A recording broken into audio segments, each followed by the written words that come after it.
कुछ कथाएं केवल सुनने के लिए नहीं होती, वे आत्मा को झकझोर देती हैं, श्रद्धा को जागृत कर देती हैं। आज हम ऐसी ही एक कथा सुनने जा रहे हैं।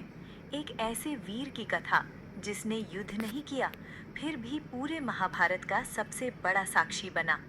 एक ऐसा दानवीर जिसने अपना सिर भगवान को अर्पित कर दिया, और वही शीश आज खाटू श्याम जी के नाम से कलयुग के देवता के रूप में पूजे जाते हैं। पर एक प्रश्न आज भी लोगों के मन में है। जब बर्बरीक ने अपना शीश कुरुक्षेत्र में दान किया, तो वही शीश राजस्थान के खाटू गांव में कैसे पहुंचा? आज इसी रहस्य से पर्दा उठेगा। बर्बरीक का जन्म और परिचय। महाभारत काल। पांडवों में सबसे बलशाली भीम, भीम के पुत्र घटोत्कच और घटोत्कच के पुत्र बर्बरीक। बाल्यकाल से ही बर्बरीक कोई साधारण बालक नहीं था।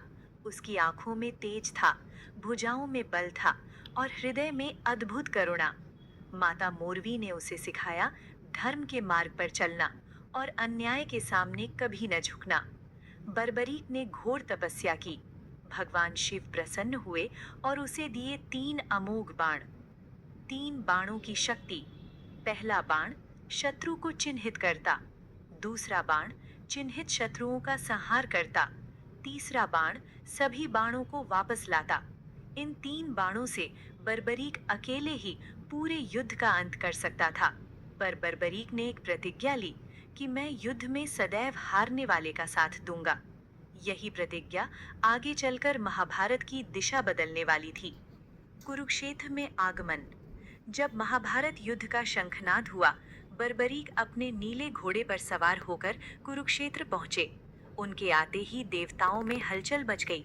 यदि बर्बरीक युद्ध में उतरते तो युद्ध कुछ ही क्षणों में समाप्त हो जाता। धर्म और अधर्म का संतुलन डगमगा जाता। तभी भगवान श्री कृष्ण ने एक योजना रची। श्री कृष्ण की परीक्षा। भगवान श्री कृष्ण ब्राह्मण का वेश धारण कर बर्बरीक के पास पहुंचे। पूछा, वत्स, तुम किस पक्ष से युद्ध करोगे? बर्बरीक बोले, जो हारेगा मैं उसका साथ दूंगा। कृष्ण मुस्कुरा दिए। उन्होंने पूछा, यदि तुम दानवीर हो तो मुझे दान दो। बर्बरीक ने बिना सोचे कहा, हे ब्राह्मण, शीश भी मांगोगे तो दे दूंगा। शीश दान का महान क्षण। वो क्षण पूरा ब्रह्मांड थम गया। बर्बरीक ने अपने हाथों से अपना सिर काटकर भगवान को अर्पित कर दिया। न कोई भय, न कोई पीड़ा, केवल भक्ति। श्री कृष्ण ने उस शीश को अपने हाथों में लिया और बोले, तुम युद्ध नहीं करोगे, पर इस महायुद्ध के साक्षी बनोगे। महाभारत का साक्षी। श्री कृष्ण ने बर्बरीक के शीश को कुरुक्षेत्र के ऊंचे स्थान पर स्थापित किया। वहां से वो पूरे युद्ध को देखता रहा। जब युद्ध समाप्त हुआ, कृष्ण ने पूछा, किसकी जीत हुई? शीश ने उत्तर दिया, जहां जहां आप थे, विजय वहीं थी। समय का चक्र और शीश का लुप्त होना। महाभारत समाप्त हुआ, युग बदले, समय बीता। कुरुक्षेत्र का वो स्थान मिट्टी में दब गया, शीश अदृश्य हो गया। परंतु ईश्वर का दिया वरदान कभी व्यर्थ नहीं जाता। खाटू में प्रकट होना। राजस्थान के सीकर जिले में एक छोटा सा गांव, खाटू। वहां एक गाय प्रतिदिन एक स्थान पर दूध गिराने लगी। खुदाई हुई और धरती से एक दिव्य तेज से युक्त शीश प्रकट हुआ। संतों ने कहा, ये वही बर्बरीक का शीश है।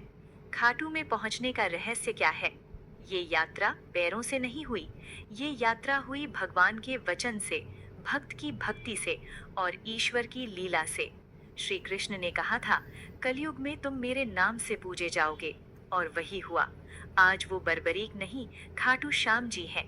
जो शीश भगवान को अर्पित हो जाए, वो मिट्टी में नहीं मिलता, वो मंदिर में पूजित होता है। अगर आपको खाटू श्याम जी की ये पावन कथा अपने दिल तक पहुंची हो, अगर इस कथा ने आपकी आंखों में श्रद्धा और मन में विश्वास जगाया हो, तो वीडियो को लाइक जरूर करें, ताकि ये कथा और भी श्याम भक्तों तक पहुंच सके। चैनल को सब्सक्राइब